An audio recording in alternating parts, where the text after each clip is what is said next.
Good morning dear students.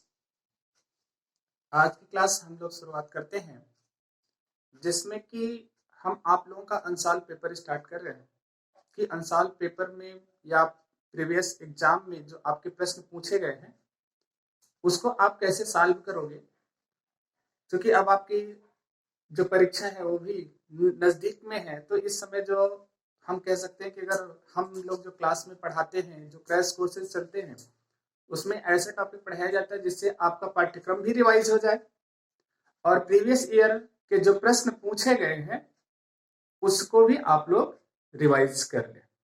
ठीक, तो एक जो सबसे इंपॉर्टेंट प्रश्न आता है फिल इन द ब्लैंक का, 2 नंबर का प्रश्न होता है। ये क्लास 10th के विद्यार्थियों के लिए है, तो इसमें 9th और 10th दोनों विद्यार्थी देख सकते हैं कि हम फिल इन द ब्लैंक को कैसे कंप्लीट करते हैं। क्योंकि फिल इन द ब्लैंक आपका 2 मार्क्स का है, 2 नंबर का, और ये 2 नंबर से आप काफी चीजें सीख सकते हैं, इससे टेंस भी सीख सकते हैं। ठीक है, और अपनी इंग्लिश को इम्प्रूव भी कर सकते हैं। हम लोग एक एक्सरसाइज लेते हैं और उसको सॉल्व करते हैं।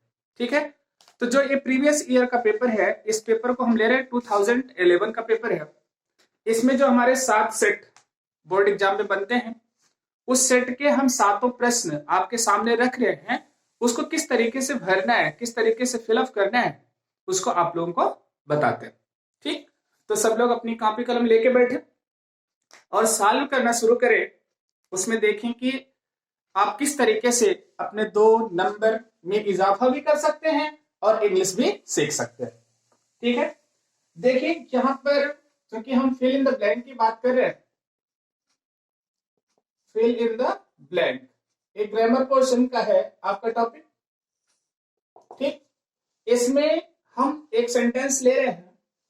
अब ये सेंटेंस आपका दिया है, ये पेपर भी आपको बता दे रहे हैं, पेपर आपका 2011 का है। इसमें 7 सेट का प्रश्न आपसे हम मतलब रख रहे हैं आपके सामने। आई के बाद यहां डैश कर दिया गया, डैश के बाद यहां लगाया गया अ गुड स्टूडेंट। एक सेंटेंस लिखा गया, आई के बाद डैश किया गया, इसके बाद लिखा गया अ गुड स्टूडेंट। यहां पर जो ब्रैकेट में आपकी वर्ब दी है वो वर्ब क्या है? बी। तो बी वर्ब, अब आपका सेंटेंस आ गया, यहां पर बी वर्ब दिया है, वहां पर आपको फिल इन द ब्लैंक करने हैं। अब आई के साथ क्या क्या क्रिया यूज हो सकती है इसको समझ लीजिएगा। कभी भी इसका मतलब होता है, बी का मतलब इतनी क्रियाओं से है, इज, एम, आर, वाज और वर। देखिए इतनी क्रियाएं, इन क्रियाओं में कौन सी क्रिया यहां पर लगेगी इसको आपको ध्यान में रखना है। जब भी कभी बी क्रिया लगे तो बी क्रिया का मतलब होता है इज, एम, आर, वाज, वर, या बी का थर्ड फॉर्म बीन होता है। तो इसको ध्यान में रखना है। तो हम सबसे पहले यहां देखते हैं, विचार करते हैं कि कौन सी क्रिया इसके साथ आई के साथ नहीं लगती है। तो आई के साथ इज नहीं लगता है, आई के साथ आर नहीं लगता है, आई के साथ वर नहीं लगता है। ठीक, अब क्या हो गया, हमारे पास 2 क्रिया बचती है, एम और वाज। तो हम आई के साथ वाज भरें या एम भरें, दोनों पर विचार विमर्श आप कर सकते हैं। तो यहां पर हम देखते हैं कि आई के साथ हम एम भी भर सकते हैं, वाज भी भर सकते हैं, लेकिन हम सबसे पहले प्रेजेंट टेंस को प्रेफर करते हैं। अब प्रेजेंट टेंस को प्रेफर इसलिए करते हैं कि अगर यहां कोई पास्ट एडवर्ब नहीं लगा है, इसका मतलब सेंटेंस हमारा प्रेजेंट में है, इसलिए इसका जो करेक्ट आंसर होगा यहां पर क्या लिखा जाएगा? I am a good student. ठीक, कभी कभी क्या होता है ना, आप कंफ्यूजन में हो जाते हैं परीक्षा एग्जाम में। एग्जाम में कंफ्यूजन क्या, आपके बगल वाला स्टूडेंट वाज भरे, आप एम भरे, किसी ने इज भरे, अब आपको क्लियर नहीं हो पाता कि हम क्या भरे। तो ये तरीका है आपका कि अपने ऊपर आप किस तरीके से कॉन्फिडेंस अपने को बना सकते हैं। ठीक, तो एक पहला सेंटेंस था। अब किस तरीके से यहां एम भरा गया आपको बताया। दूसरा सेंटेंस देखिए, लिखा गया है महात्मा गांधी वाज,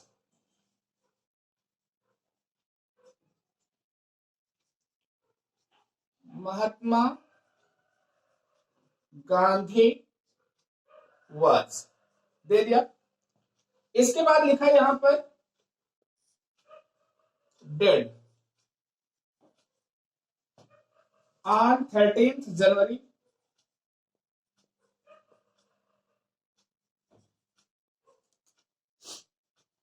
13 जनवरी 1948, ये आपका सेंटेंस लिखा गया।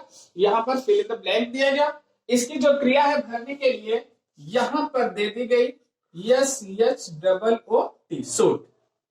ठीक है, लिखा गया Mahatma Gandhi was dead on 13 जनवरी 1948, और जो क्रिया दी गई वो क्रिया आपकी क्या है, सूट।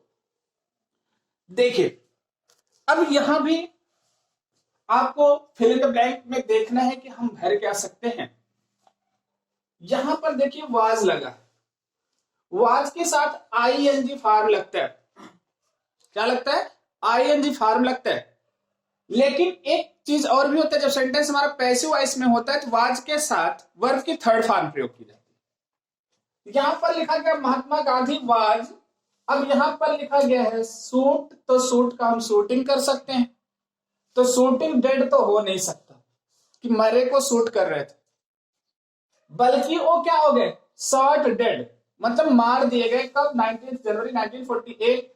इसलिए शूट का third form shoot shot shot होता है, शूट शॉट शॉट। तो यहां पर जो हम भरेंगे वो आपका क्या हो जाएगा, शॉट। तो इसका करेक्ट आंसर शॉट हो गया, इसका करेक्ट आंसर क्या हो गया, एम हो गया। क्यों शॉट आया, क्योंकि सेंटेंस हमारा पैसिव वॉइस में, और यहां पर वाज के साथ वर्ब की थर्ड फॉर्म प्रयोग की गई है। यहां पर एजेंट नहीं लिखा गया, मान लीजिए यहां पर बाई नाथुराम गोडसे लिखा गया होता तो आपको पता चलता सेंटेंस पैसिव वॉइस में। लेकिन जो बहुत नॉन चीज होती है उसमें हम ऑब्जेक्ट नहीं लगाते हैं, इसलिए यहां पर क्या आया, शॉर्ट। यहां पर एम आया और यहां पर क्या आया, शॉर्ट। क्लियर। देखिए तीसरा सेंटेंस हम लोग लेते हैं। यहां पर लिखा I had never, I had never, ठीक है। इसके बाद डैश, सच अ टेस्टी फूड, सच अ टेस्टी फूड, बोले इसका। यहां पर देखा गया टेस्ट, टेस्ट लिखा गया। अब आपको टेस्ट मतलब क्या होता है, टेस्ट करना, और अगर TEST लिखा है तो इसका मतलब किसी का टेस्ट लेना। ठीक, अब हमको क्या करना है, इस टेस्ट का हमको सही फॉर्म यहां पर भरना है। अब आपको पता होना चाहिए किस तरीके से हम यहां पर भर सकते हैं। यहां देखिए आई हैड नेवर लिखा, हैड के साथ पता है आपको कौन सी फॉर्म लगती है, हैड आपका पास्ट परफेक्ट टेंस की हेल्पिंग वर्ब है, और पास्ट परफेक्ट टेंस में वर्ब की थर्ड फॉर्म लगती है। तो यहां पर टेस्ट लिखा गया है, और टेस्ट का थर्ड फॉर्म क्या होगा, इसको समझ लीजिए। जब टेस्ट का थर्ड फॉर्म होता है वो टेस्टेड होगा, तो यहां पर हम भरेंगे टेस्टेड। तो क्या हो गया, I had never tested such a tasty food. ठीक, तो इसको आप लोग किस तरीके से टेस्टेड हुआ इसको समझने की कोशिश करिए। यहां पर क्रिया टेस्ट लिखा गया है, यहां हेड लिखा गया, हेड के साथ वर्ब की थर्ड फॉर्म लगती है, इसलिए यहां टेस्टेड हो गया। इसके बाद हम फोर्थ नंबर पर आते हैं। ये फोर्थ लिखा गया, he came after his mother, he came after his mother, his mother. इसके बाद लिखा है डैश गॉन। एकदम सिंपल सा सेंटेंस है, he came after his mother gone. अब यहां पर जो क्रिया लिखी गई है ब्रैकेट में हैव लिखा गया, क्या लिखा गया, हैव। ठीक है, देखिए इसमें क्या है ना, हम आप लोगों को एक टॉपिक पढ़ा रहे होंगे, जब पास्ट परफेक्ट टेंस पढ़ा रहे होंगे। पास्ट परफेक्ट टेंस में हमने दो कॉलम बताया होगा, एक आफ्टर का यूज बताया रहा होगा, एक बिफोर का। किसका, एक आफ्टर और एक बिफोर का। जब आफ्टर किसी सेंटेंस में लगा होता है, पहला सेंटेंस हमारा पास्ट इंडेफिनिट में होता है और दूसरा हमारा पास्ट परफेक्ट में होता है। ध्यान दीजिए, यहां पास्ट परफेक्ट में हमको आएगा, तो पास्ट परफेक्ट में देखिए क्या लिखा है, गान लिखा गया। गान मतलब वर्ब की थर्ड फॉर्म, वर्ब की थर्ड फॉर्म के लिए इसका मतलब यहां पर हमको लगाना पड़ेगा हैड, पास्ट की हेल्पिंग वर्ब, क्योंकि पास्ट इंडेफिनिट पास्ट परफेक्ट, और पास्ट परफेक्ट में हैड का थर्ड फॉर्म क्या आ जाएगा, हैड। मतलब हैड का जो पास्ट फॉर्म होता है हैड होता है। तो जब भी कभी हैव लिखा रहेगा तो इसका मतलब आप लोग इतनी क्रियाओं से समझिएगा, हैज, हैव और heads.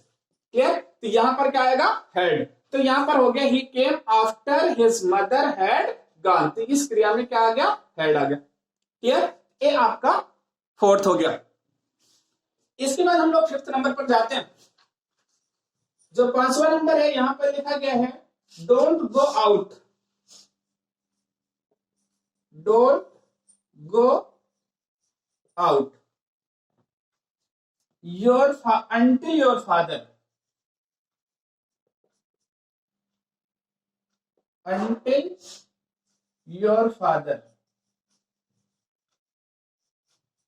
until your father back।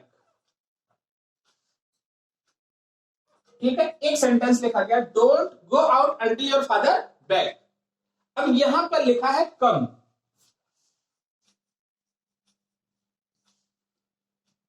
देखिए, डोंट गो आउट, तब तक क्या ना करिए, बाहर मत जाइए, अंटिल योर फादर। अब योर फादर देखिए सिंगुलर है। अब क्या है, बाहर मत जाओ जब तक कि आपके पिता नहीं आ जाते हैं। आ जाते हैं प्रेजेंट इंडेफिनिट टेंस होगा। योर फादर के अनुसार अगर हम देखते हैं तो कम का फर्स्ट पार्ट यहां पर हो जाएगा कम्स। तो क्या हो जाएगा? Don't go out until your father comes back. ठीक, तो इसको आप नोट कर लेंगे। यहां कम्स क्यों हुआ? क्योंकि देखिए हमारा एक क्लास प्रेजेंट में है तो दूसरा हमारा किस में होगा? प्रेजेंट में। हम प्रेजेंट में यहां कर भी लिए, हमारा कोई दिक्कत नहीं। कम का हमारा फर्स्ट फॉर्म आ गया कम्स। कम्स क्यों यहां लगाया गया? क्योंकि योर फादर क्या है? सिंगुलर है, इसलिए यहां पर कम्स आ गया। हम लोग छठे सेंटेंस पर जाते हैं। छठा सेंटेंस लिखा है रजनी। क्या लिखा है? रजनी। इसके बाद यहां डैश लिखा गया out of town. Out of town full stop. यहां पर ब्रैकेट में लिखा गया बी। ठीक, क्या लिखा गया? बी। अब Rajni out of town, B का मतलब अभी आपको बताए थे इतनी क्रियाएं हैं is am are was were. तो इसमें से एक क्रिया हमारी हो सकती है, तो रजनी सिंगुलर है तो सिंगुलर के लिए हम या तो इज का प्रयोग करेंगे या तो वाज का प्रयोग करेंगे। क्योंकि यहाँ पर कोई पास्ट एडवर्ब नहीं लिखा गया है, मतलब जैसे स्टार्टे होता, लास्ट मंथ होता, लास्ट ईयर होता तो लगाते। इसलिए यहाँ पर रजनी के लिए हम किसका प्रयोग करेंगे? इज का। तो क्या हो जाएगा? Rajni is out of town. ये आपका सेंटेंस हो। सातवां सेंटेंस हम लेते हैं सेवेंथ में। लिखा at 6 o'clock this morning. At 6 o'clock this morning।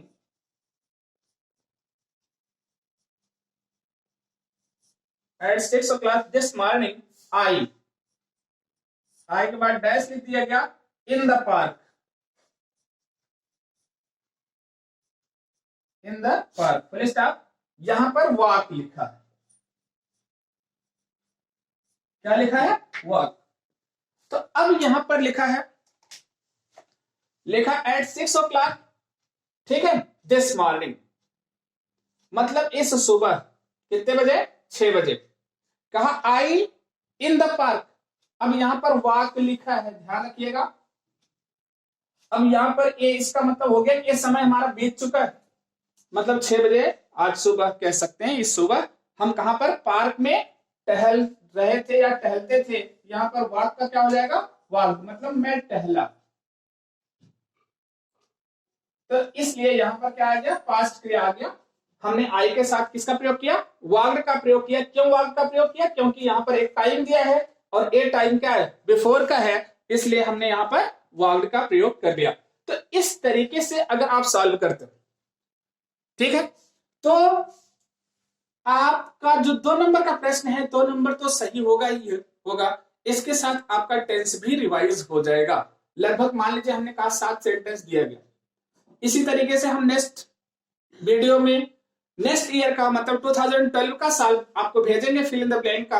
आप लोग 2012 का भी करेंगे तो आपको लगेगा कि काफी क्रियाएं बार बार क्या होने लगेगी? रिवाइज होने लगेंगी। आपका टेंस पूरी तरीके से क्या हो जाएगा? प्रिपेयर हो जाएगा या तैयार हो जाएगा। ठीक, तो अब आप लोग अपनी किताब लीजिएगा, फिल इन द ब्लैंक से रिलेटेड जो भी प्रॉब्लम है उसको सॉल्व करिएगा। अगर प्रॉब्लम होती है तो व्हाट्सएप के माध्यम से पूछिएगा, ठीक है? Okay, that's for all today, thank you.